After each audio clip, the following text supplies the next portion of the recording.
Music is the ultimate uniter. It belongs to all of us. This is more than just live music. This is Venue. My name is J.W. Roth, founder, CEO here at Venue. I've always been a music fan first and foremost. I was the kid camping out for Stones tickets and singing along in the pouring rain. It's those moments that inspired me to build a live music company that is fan-founded and fan-owned. As a publicly traded company, Venue is redefining the live entertainment experience, one world-class venue at a time. We build premium music venues designed for the ultimate fan experience, blending luxury ambiance and unforgettable performances. As one of the fastest-growing live entertainment companies in the world, we are disrupting the music industry. Our venues are built for the music lover who craves more comfort, more access, and more rock and roll.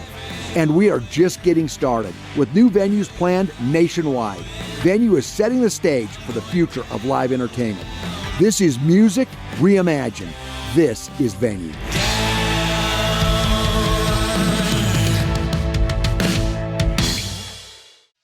Welcome to Encore Equity, where investors, creators, and visionaries unite to redefine the future of entertainment and highlight Venue's disruptive, fan-driven revolution.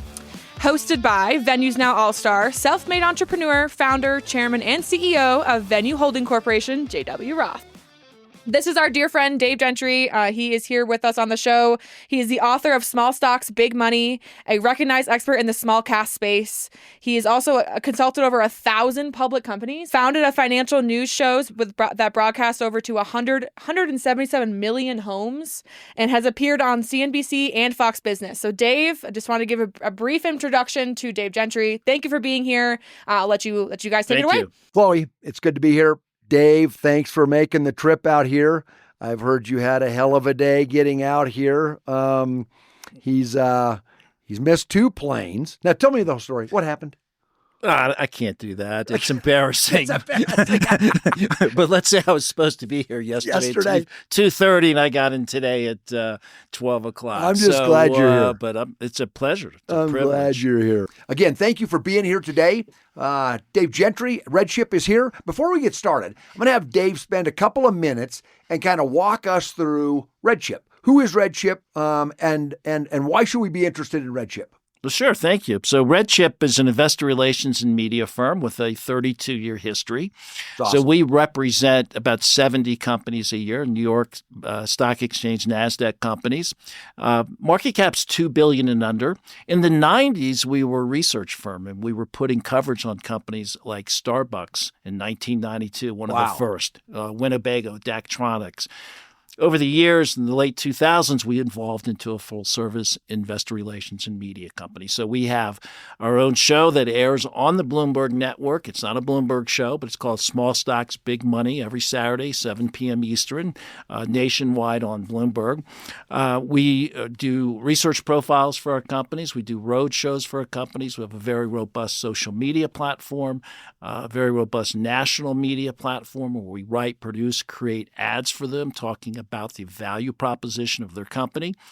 And we have a very big network across the country with brokers, RIAs, institutions, and analysts that cover stocks $2 billion and under market cap. So long history, and it's taken me a while to figure this business out, but we're getting there. You've done it. Well, listen, I love having you here. Let's dive into what we're going to do today. And thanks again for being here. Okay. Dave, also, for you that are viewing today, Dave is runs our IR and oversees a lot of our investor relations.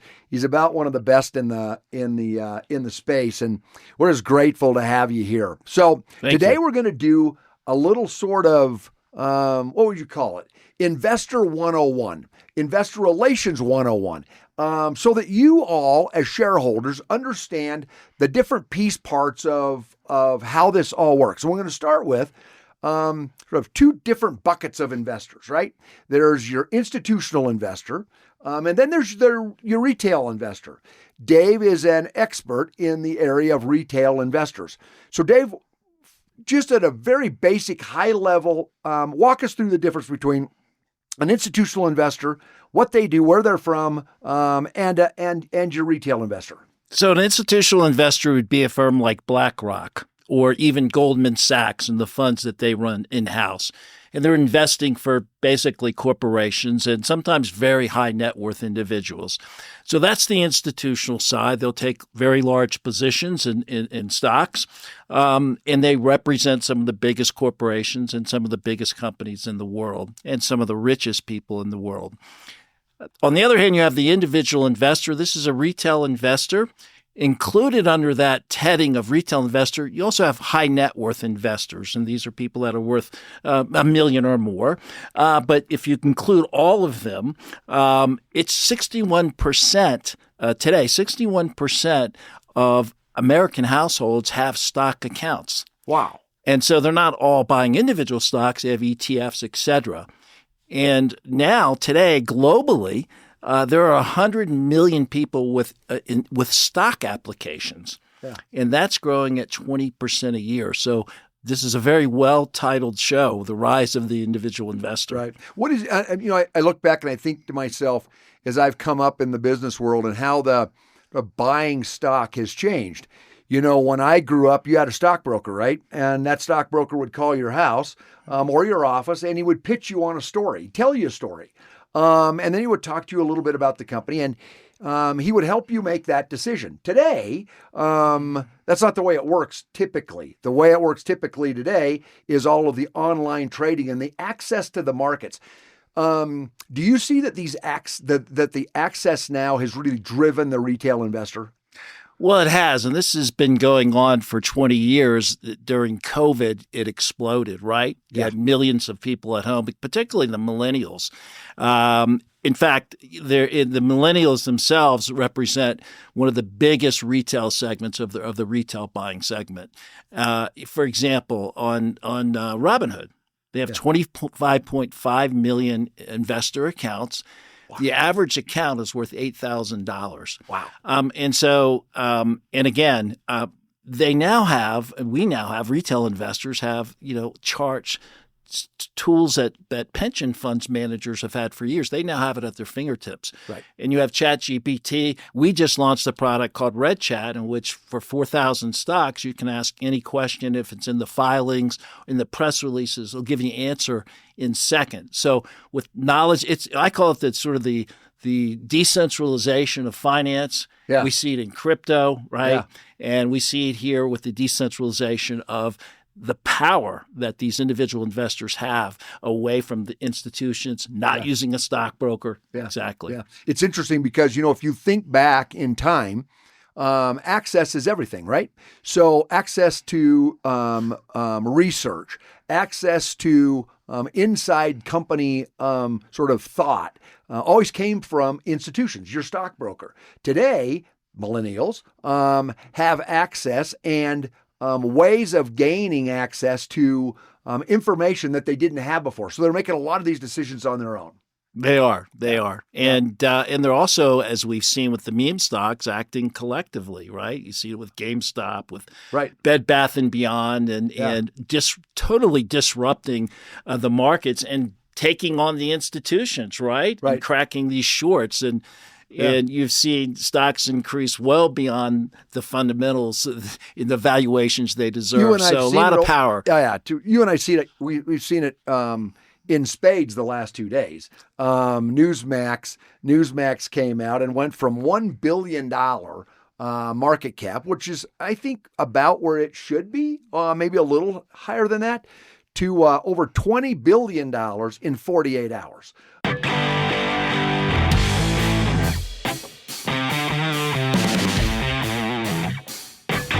Music is the ultimate uniter. It belongs to all of us. This is more than just live music. This is Venue.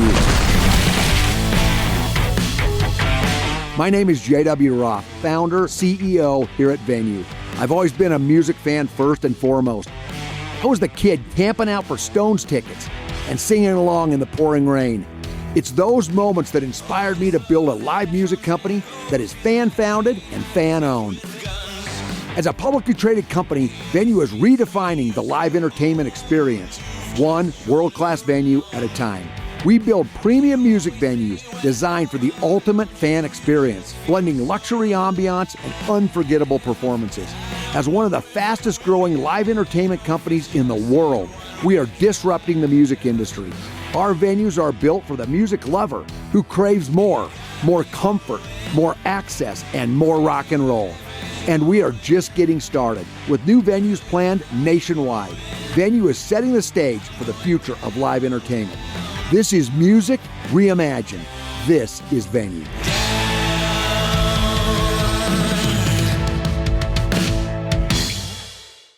Wild ride. Now, in some ways, can the individual investor find themselves out over their skis in a situation like that? Well, absolutely. Because the stock went to, what did it go to? Over $240? $270. $270. It opened at $10. And it's $53 today. Yeah. So it looks like the proverbial pump and dump, which we see in microcaps, right? Yeah.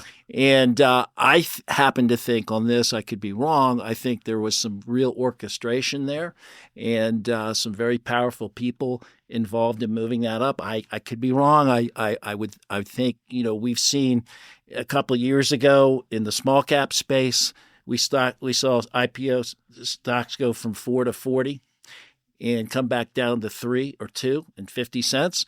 Yeah. And NASDAQ and others discovered it was a lot of foreign money and frankly, Chinese money. Yeah. And they put some restraints. So I'm not saying that's what happened here, but you absolutely can get caught and especially if, you're not a sophisticated investor. Yeah. And that's sort of what I see as the risks for an individual investor.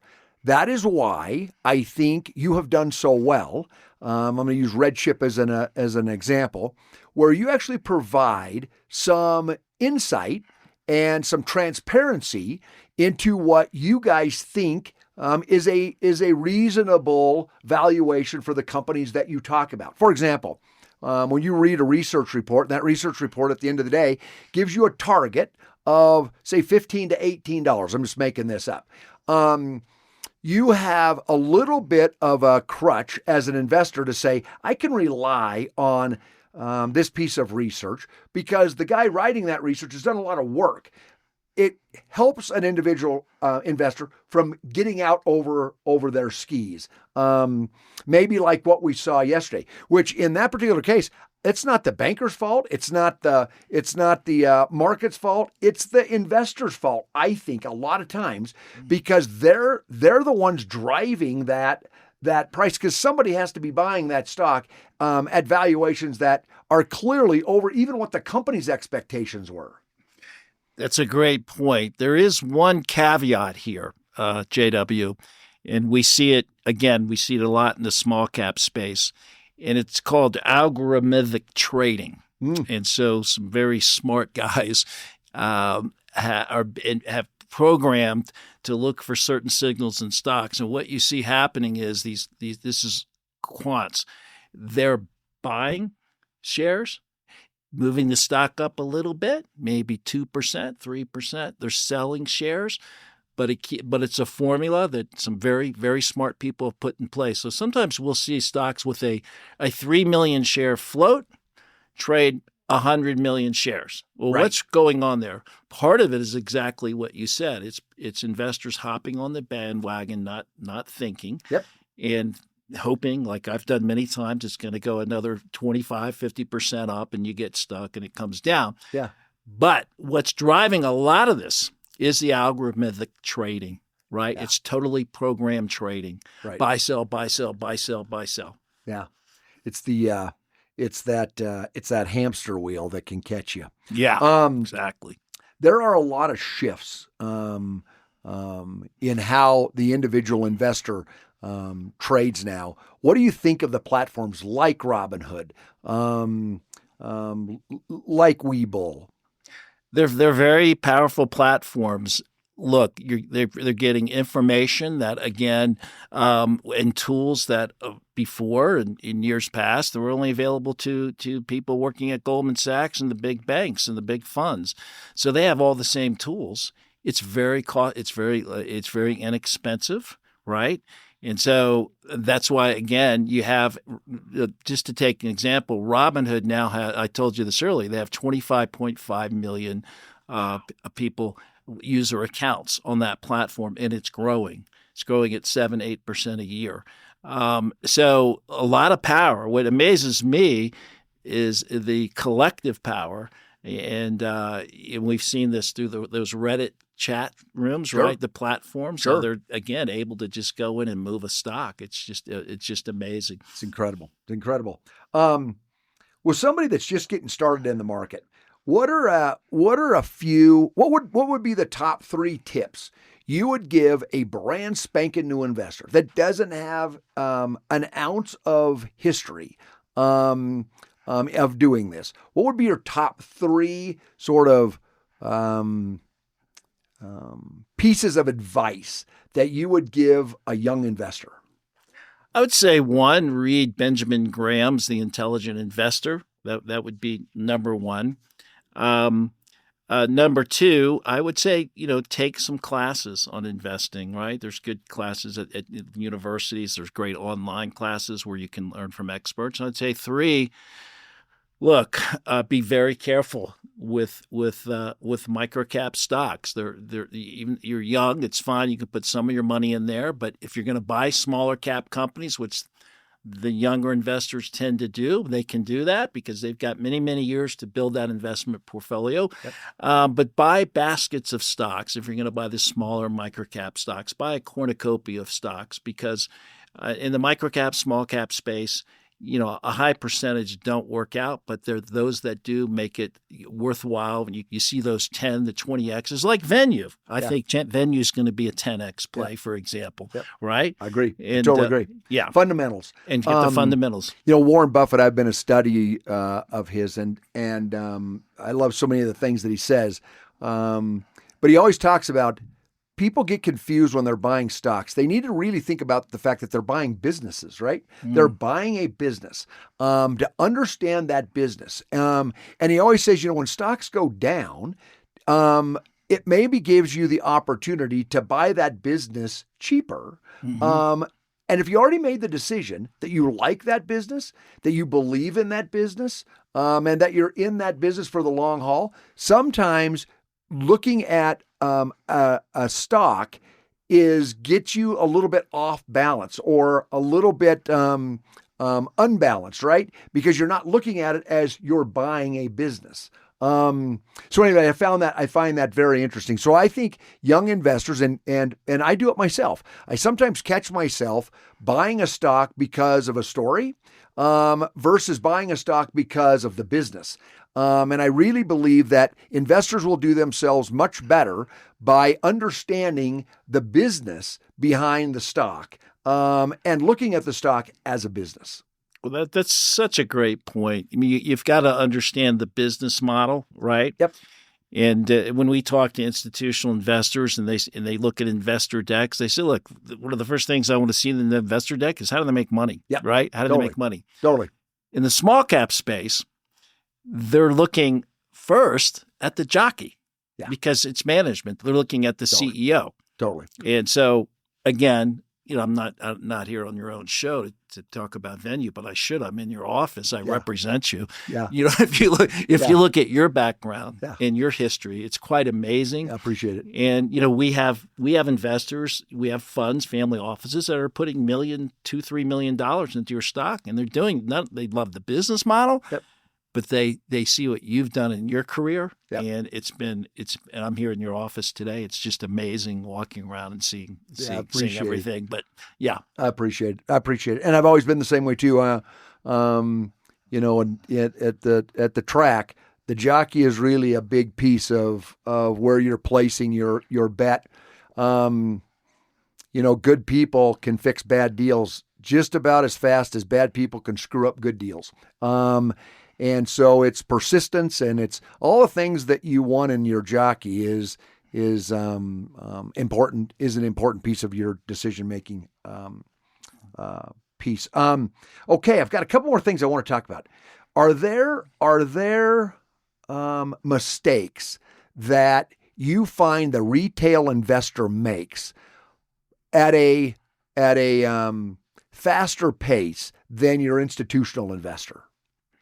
Well, that's a great question, because we also see institutional investors make big mistakes, don't we? Right? We see them get behind companies. There was an article today, I think it was in the Journal, on the carbon credit company that some pretty big investors had put hundreds of millions into, and they're going bankrupt, 170 million in debt. And there were some pretty good institutional investors behind it.